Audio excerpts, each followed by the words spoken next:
एक चीज आप बताइए, क्या योजना है भारतीय जनता पार्टी की?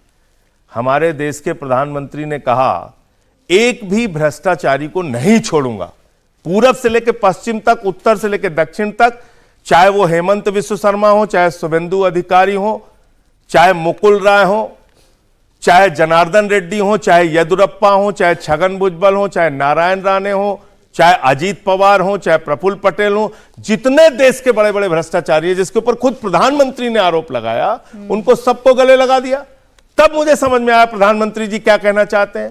प्रधानमंत्री जी कहना चाहते हैं एक भी भ्रष्टाचारी को नहीं छोड़ूंगा, पूरब से लेकर पश्चिम तक, उत्तर से लेकर दक्षिण तक, सारे भ्रष्टाचारी को भारतीय जनता पार्टी में शामिल करूंगा। अब ये कंफ्यूजन भी तो आप ही ने क्रिएट किया संजय सिंह जी। आप बताइए सारे भ्रष्टाचारी हैं कि नहीं? अच्छा, मुझे याद है आपने एक लंबी चौड़ी आपने एक चिट्ठी, एक लिस्ट निकाली थी जिसमें मुलायम सिंह यादव का नाम था, लालू यादव का नाम था, सारे वो लोग जो आज आपके साथी इंडिया गठबंधन में हैं।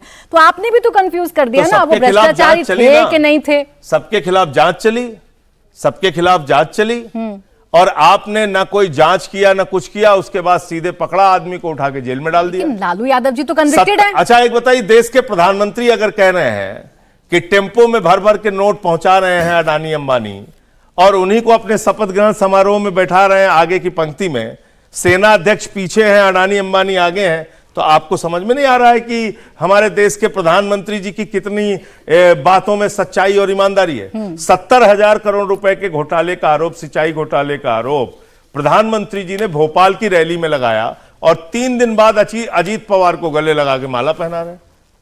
तो आज सवाल यह है कि जिन लोगों के खिलाफ हेमंत विश्व शर्मा पे वाटर घोटाले की बुकलेट जारी की भारतीय जनता पार्टी ने, इसीलिए मैं बीजेपी के बारे में कई बार कहता हूं कि भारतीय जनता पार्टी जब भ्रष्टाचार के खिलाफ बोलती है तो ऐसा लगता है ओसामा बिन लादेन अहिंसा पे उपदेश दे रहा है। अच्छा चले, आप तो कम से कम ये कह सकते हैं। और बता दूं, हाँ। जो इलेक्टोरल बॉन्ड का मामला है, दुर्भाग्य से उस पर सुप्रीम कोर्ट ने जांच के आदेश नहीं दिए।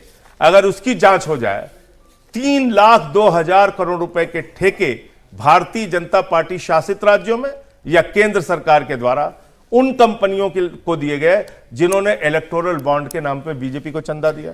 ये भ्रष्टाचार नहीं है। अच्छा, बीजेपी को आप कह रहे हैं जांच नहीं बिल्कुल होनी चाहिए। बीजेपी अगर भ्रष्टाचारियों के साथ मिली हुई है, आपने तमाम नाम लिए जिन पर वो आरोप लगाते थे, तो अपना स्टैंड भी तो बताइएगा ना। आपका स्टैंड क्यों बदल जाता है लालू यादव पर? आपका स्टैंड क्यों बदल जाता है मुलायम सिंह पर? अच्छा, आपका स्टैंड क्यों बदल जाता है? लालू यादव जी को आप और क्या दोबारा सजा देंगी?